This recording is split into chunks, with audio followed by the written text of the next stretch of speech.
Price lord brothers and sisters, கர்த்தருக்கு ஸ்தோத்திரம். இன்றைய நாளின் இந்த வார்த்தையை உங்களோடு பகிர்ந்து கொள்வதற்காக நான் மகிழ்ச்சி அடைகிறேன். இதன் மூலம் தேவநாமம் மகிமைப்படுவதாக. தேவன் நமக்கு தந்திருக்கும் இன்றைய நாளின் தேவ வார்த்தை லூக்கா புத்தகம் 22வது அதிகாரம் 62வது வசனம். வெளியே போய் மனம் கசந்து அழுதான். ஹல்லேலூயா. இந்த வெளியே போய் மனம் கசந்து அழுதது யாருன்னு தெரியுமா? சீசர்ல பிரதான சீசரா இருக்கிற பேதுரு. ஹல்லேலூயா. அதேபோல ஆண்டவர் கேட்கிறாரு, நீ என்ன மறுதளிப்பையான்னு கேட்கும்போது உலகத்தை உங்க கூட்டத்தில், இந்த கூட்டத்தில் 12 பேர் இருக்கிறதுல இந்த 11 பேர் மறுதளிச்சாலும் இன்னும் எத்தனை பேர் உங்க கூட்டத்தில், இந்த உலகத்துல யாரெல்லாம் உங்களை மறுதளிச்சாலும் நான் மட்டும் மறுதளிக்க மாட்டேன்னு விடாபடியா சொல்றாரு. ஏன்னா அவ்வளோத்துக்கு ஆண்டவருக்கு மேல உள்ள அவருக்கு உள்ள பக்தி மரியாதை. ஹல்லேலூயா. இதேபோல இந்த உலகத்துல ஆண்டவர் சொல்றாரு, சேவல் கூவி முன்னு 3 முறை நீ மறுதளிப்பான்னு. ஆனா இல்லவே இல்லைன்னு சொல்றாரு. நான் மறுதளிக்கவே மாட்டேங்கிறாரு. ஆனா என்னாச்சு? அதெல்லாம் மறுதளிச்சாரு. ஹல்லேலூயா. இதேபோல ஒன்று புரிஞ்சுடுங்க, இந்த உலகத்துல எல்லாரும் நம்ம கூட ஆண்டவர் பாருங்க, ஆண்டவர் கூட நின்ற 12 சீசர்களும் என்ன செஞ்சாங்கன்னா, ஆண்டவரை பிடிச்சு அந்த நாள் பிடிக்க உடனே எல்லாரும் என்ன செய்யணும், விலகி ஓடி போயிட்டாங்க. இது என்னன்னா, ஒரு உதாரணம் என்ன சொல்லணும்னா, இந்த உலகத்துல நம்ம கூடவே கடைசி வர எல்லாரும் கூட இருப்பாங்கன்னு மட்டும் நம்ம எதிர்பார்க்கவே கூடாது தேவப்பிள்ளை. ஏன்னா இந்த உலகத்துல யாரு நமக்கு முன்னால போவாங்க பின்னால போவாங்கன்னு நமக்கு தெரியாது. முன்னால பேசுவாங்க, பின்னால கத்தியை வச்சு குத்துவாங்க. என்ன வார்த்தையினால குத்தலாம், நம்மளை வேதனை உண்டாக்குற காரியங்களை எதையாவது செய்வாங்க. இல்லை நம்ம குடும்பத்துக்கு விரோதமாக எழுப்பாங்க, நம்ம பிள்ளைகளுக்கு விரோதமாக எழுப்பாங்க, நமக்கு விரோதமாக இருப்பாங்க. ஹல்லேலூயா. தேவப்பிள்ளை. அதனால இந்த உலகத்துல எல்லா மனிதர்களும் ஆனா நல்லவர்கள் தான். பேதுரும் நல்ல மனுஷன் தான். கடைசியில பாருங்க, ஏசப்பா சொன்னாரு இந்த சபையை கட்டுவான்னு சொல்றாரு. பேதுரு என்ன செய்வாரு? அவ்வளோ ஆண்டவரை மறுதளிச்சு அதே பேதுரு ஒரு பிரசங்கம் பண்றாரு, 3000 பேர் ரட்சிக்கப்பட்டுட்டாங்க. ஹல்லேலூயா. எப்படி இந்த ஆண்டவரை மறுதளிச்சு திருப்பியும் கடலுக்கே வலைய போட்டு நான் மீன் பிடிக்க போறேன்னு சொன்னவரு, அவர் ஒரே ஒரு பிரசங்கம் ஆண்டவரை திரும்பி ஏற்றுக்கொண்டாரு. ஒரே ஒரு பிரசங்கம் பண்றாரு. என்னாச்சு? 3000 பேர் மனம் திரும்பி இயேசப்பா பிள்ளைங்களாங்க ஒரே ஒரு பிரசங்கத்துல ரட்சிக்கப்பட்டாங்க. அது போலதான் இந்த நாட்கள்ல அநேகர்னா அதை நீங்க நானும் சொல்லல, எல்லாரும் தான். ஆனா இப்ப நம்ம ரட்சிக்கப்பட்ட பிள்ளைகளும் பிரச்சனை இல்லை, ரட்சிக்கப்படாத பிள்ளைங்க நம்ம நினைப்போம் இவங்கெல்லாம் ஏசப்பா பிள்ளைங்களா மாறுவாங்களான்னு நினைப்போம். ஆனா ஆண்டவர் சொல்லுவாரு, பிந்தினோர் அநேகர் முந்தினோர் ஆயும். ஹல்லேலூயா. அதனால நம்ம விழுந்து போகாதபடி நம்மளை காத்துக்கொள்ளணுமா. எப்ப வேணாலும் இந்த உலகத்துல நம்ம நீதிமான்னு சொல்லிட்டு நம்ம என்ன ஸ்ட்ராங்கா நான் தான் நீதிமான்னு நின்றுட்டே இருந்தா பைபிள் சொல்லுது, நிற்கிறேன் என்று சொல்லுகிறவன் விழாதபடி. ஆனா மற்ற சொல்லுவோம்ல, இவங்கெல்லாம் குடிகாரங்க, இந்த பசங்க மோசம், இந்த பொண்ணுங்க மோசம், அந்த ஆண்டி மோசம், அங்கிள் மோசம், தாத்தா மோசம், பாட்டி மோசம் எல்லாம் சொல்லுவாங்க. நம்மளும் அந்த ஸ்டேஜில் வரும்போது ஒருவேளை நம்மள்ட்டையும் அந்த தவறுகள் வர வாய்ப்புகள் இருக்கும். அப்படி அந்த தவறு வரும்போது யோசிப்பு அது மாதிரி தவறு செய்ய, பாவம் செய்ய சான்ஸ் கிடைக்குது, ஃப்ரீயா கிடைக்குது.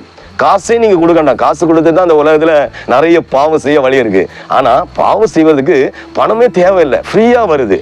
அப்போ நீங்க பாவம் செய்யாம இருந்ததான் நீங்க ஏசப்பா பிள்ளைங்க. அதை விட்டுட்டு ஒரு பாவம் சிலவங்க செய்வாங்க. எப்படி தெரியுமா? திருமணத்துக்கு முன்னால வர கண்டிஷனை கிளியரா இருப்பாங்க. ஏன்னா அம்மா அப்பா கண்ட்ரோல்ல இருப்பாங்களா, அதனால எந்த வாய்ப்பு இல்லை. அப்படியும் வாய்ப்பு தேடி ஈஸியா போகிற ஜனங்கள் இருக்கிறாங்க. அப்படியும் தவறு செய்யறவங்க வெளியே தெரியாது, எவிடன்ஸ் இல்லாம அநேக தவறு இந்த உலகத்துல செய்யலாம். ஆனா திருமணம் முடிந்த பிறகு இவங்களுக்கு என்னாச்சு? ஃப்ரீடம் கிடைச்சிச்சு. அதனால அநேகர் என்னன்னா, அம்மா அப்பா அவங்க கண்ட்ரோல்ல இருக்கிறவரை கட்டுக்கோப்பா நல்லபடிதான் பிள்ளைங்களை வளர்த்து கொண்டு வருவாங்க. ஆனா அதுக்கு பிறகு இந்த பிள்ளைகளுக்கு வாழ்க்கை ஹஸ்பண்ட் கையில போகுது. அப்போ அந்த நேரத்துல இந்த பிள்ளைகள் என்ன ஃப்ரீடம் கிடைச்சிட்டுன்னா அநேக தவறுகள் செய்யற வாய்ப்புகளும் இதுக்கு வருது. அதனால இந்த நாட்கள் இது எப்படி இதை நான் ஏன் சொல்றேன்னா, நம்ம எப்பவுமே நம்ம கரெக்டா தான் நிப்போம்னு சொல்லவே முடியாது. தவறுகள் வரும், பிரச்சனைகள் வரும். அப்பவும் என்ன செய்யணும்? பாவம் செய்ய, அந்த துரோகம் பண்ண, பாவம் செய்ய சந்தர்ப்பம் கிடைக்கும் போது அப்பவும் நம்ம நீதிமானதான் நிக்கணும். ஐயோ இவ்வளவு லகுவா நம்ம பக்கத்திலே இருக்குதே, அப்படி செஞ்சு பாவம் செய்யவே கூடாது. ஏன்னா ஆண்டவர் பார்த்துட்டே இருக்கிறாரு. நம்ம ஒரு ஓனருக்கு வேலை செய்யறோம்னா அந்த ஓனருக்கு உண்மையா வேலை செய்யறோமா, நம்ம மனைவிக்கு உண்மையா இருக்கிறோமா, புருஷனுக்கு உண்மையா இருக்கணுமா, பிள்ளைகளுக்கு உண்மையா இருக்கணுமா, பெற்றோருக்கு உண்மையா இருக்கிறோமா, அதெல்லாம் கடவுள் பார்த்துட்டே இருக்கிறாரு.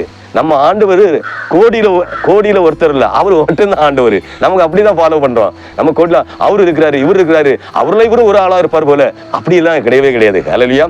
நமக்கு எப்படி ஒரு அம்மா அப்பா தானே, அதே மாதிரிதான் ஏசப்பா தான் நமக்கு அம்மா அப்பா. அந்த உலகத்துல எல்லா அம்மா அப்பாவையும் ஒரு நாள் எடுத்துக்கொள்ளப்படுறாங்க. நம்மளும் அம்மா அப்பா வரோம், நம்மளும் ஒரு நாள் இறந்து போறோம். அதுக்கப்புறம் யார் அம்மா அப்பா? நம்ம பிள்ளைங்களுக்கு ஏசப்பா தான் அம்மா அப்பா. அதனால நம்ம டெய்லி 24 மணிக்குள்ள எப்போ எத்தனை பேர் இந்த உலகத்தோட மண் மறைந்து போறாங்க? இன்னைக்கு மாதிரி நாளைக்கு ஆட்கள் இருக்கிறாங்களா? இல்ல. எத்தனை நாளைக்கு ஒரு நானோ நீங்களோ யாரும் இந்த உலகத்தில் கடந்து போலாம். எல்லாரும் 2000 வருஷம் வாழுவோம், 10,000 வருஷம் வாழுவோம்னு சொல்ல முடியுதா?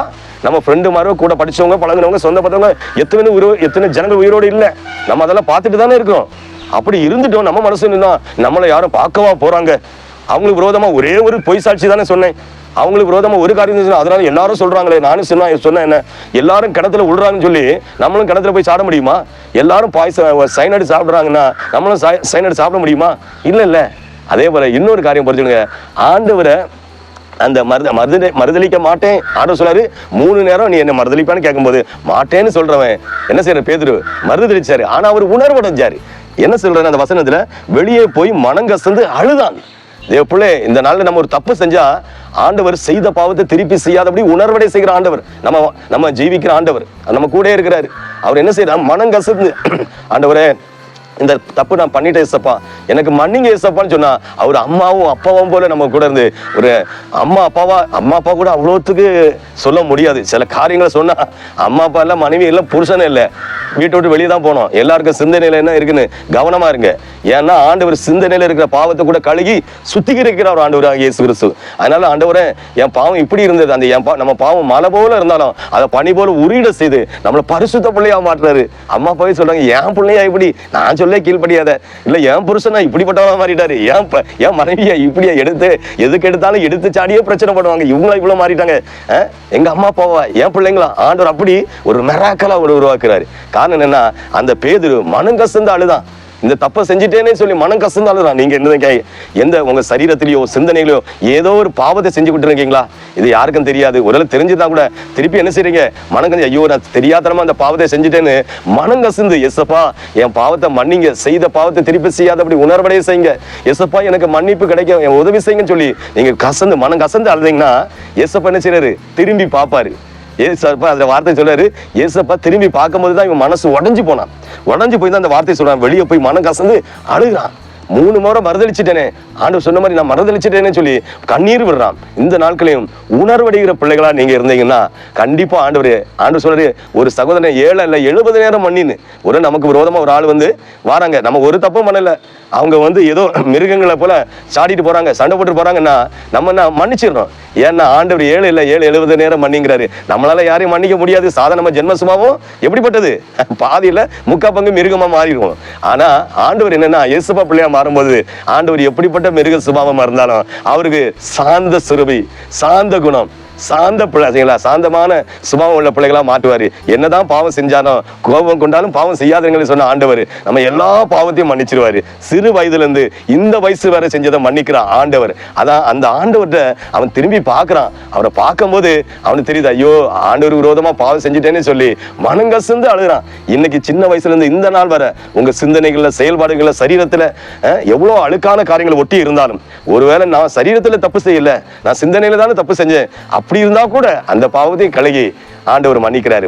அவருக்கு பரிசுத்த சிலுவையில அவர் நமக்காக சிந்தனை ரத்தத்தால நம்மளை கழுகி நம்ம சிந்தனைகளை தாட்ட சுத்திகரிக்கிறாரு. இந்த நாள்ல ஆண்டவர் சமூகத்துல ஆண்டவருக்கு சீசன் என்ன செஞ்சாரு, மனம் கசந்து அழுதாரு. அல்லேலூயா.